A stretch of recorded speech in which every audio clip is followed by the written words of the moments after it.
Hai, hari ini aku nak bincangkan tentang satu isu di mana seorang pensyarah UKM meminta maaf kepada Lim Guang Eng dan DAP kerana mundur mereka ada kait rapat dengan pengganas. Sebenarnya pembicaraan kita pada hari ini adalah bukan untuk mengkritik pensyarah ini secara individual, melainkan untuk mengkritik para intelektual secara keseluruhan. Jadi pada hari ini bersama saya Azura Nasran daripada Wake Up Media.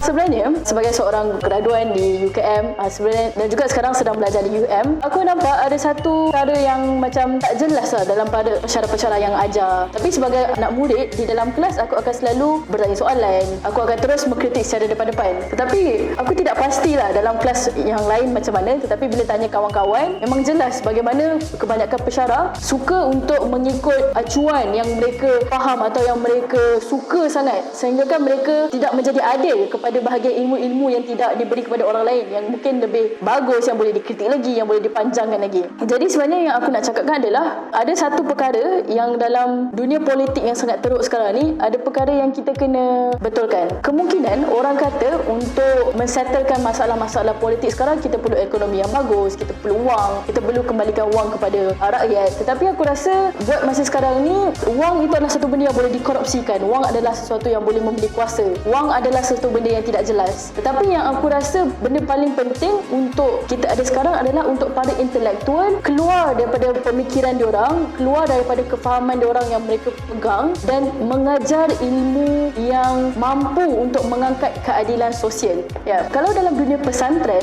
ada 3 tugas utama seorang guru kepada anak muridnya. Selalu kita dengar bagaimana anak murid kena menghormati guru dan sebagainya, tapi dalam dunia pesantren ada cara untuk guru menghormati murid. Tapi guru menghormati murid bukanlah guru ni tak boleh menjerit pada murid, guru kena cium tangan murid, ya. Sebab statement kefahaman itu sendiri bermasalah dalam dunia kita, di mana kita rasa hormat tu adalah dengan mengecilkan diri kita, dengan menutup suara kita. Bukan. Hormat yang saya masukkan di sini adalah menjadi adil dalam mengajar anak murid. So dalam dunia pesantren ada 3 benda. Yang pertama adalah para guru yang mengajar ilmu itu harus berkait dengan masyarakat. Maksudnya di sini adalah dengan tidak hanya mengajar untuk sekadar mengajar, dan ajaran itu harus dapat membantu masyarakat sendiri. Tapi yang pertama sekali adalah para guru itu sendiri harus turun ke masyarakat. Kadang-kadang kita ada banyak intelektual yang tak turun pun kepada masyarakat. Contohnya, dalam kelas ekonomi selalu pensyarah akan cakap tentang kemiskinan angka 0.2, 20%, 30%. Apa yang nombor-nombor ini boleh buat, melainkan pada pensyarah sendiri turun ke bawah dan melihat sendiri apakah akar kepada masalah kepada kemiskinan. Tengok sendiri, betul ke wujud lagi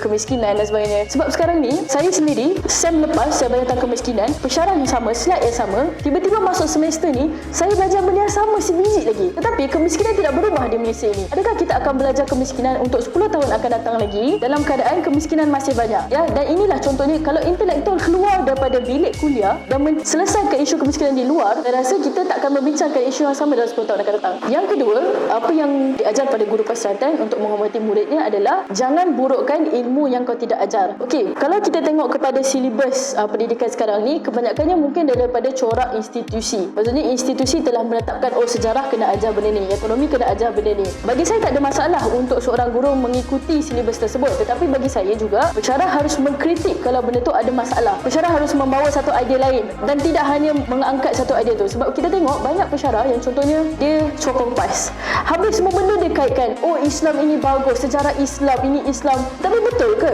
Betul ke tak ada kritikan terhadap benda ni? Sebab saya percaya tidak ada ilmu yang tidak boleh dikritik, dan tidak ada ilmu yang betul-betul inilah absolut, mutlak, yang paling terbaik dan sempurna. Bagi saya pensyarah itu kena jelas yang sebagai pensyarah dia bukan untuk mendoktrin, tetapi untuk mengajar mereka untuk berfikir. Dan bila kita cakap tentang berfikir ni, inilah poin ketiga di mana guru pesantren diajar pada muridnya untuk mengajar anak murid untuk berfikir. Ini satu masalah lagi. Kalau kita tengok dalam mana-mana universiti sekarang, anak murid memang diajar disuap. Di universiti pun disuap, dan bila exam hanya dikeluarkan. Dan bila masa anak murid kita nak berfikir, orang selalu tanya kenapa mahasiswa sekarang tak berfikir, kenapa mahasiswa tak bergerak keluar daripada bilik kuliah dan sebagainya. Saya rasa nak tak nak, untuk kita tengok kenapa mahasiswa tak keluar, kita kena tengok pensyarah pula. Adakah pensyarah mengajar anak murid untuk berfikir? Jadi persoalan-persoalan ni anda harus fikir, dan bersama saya kita cakap nanti. Bye.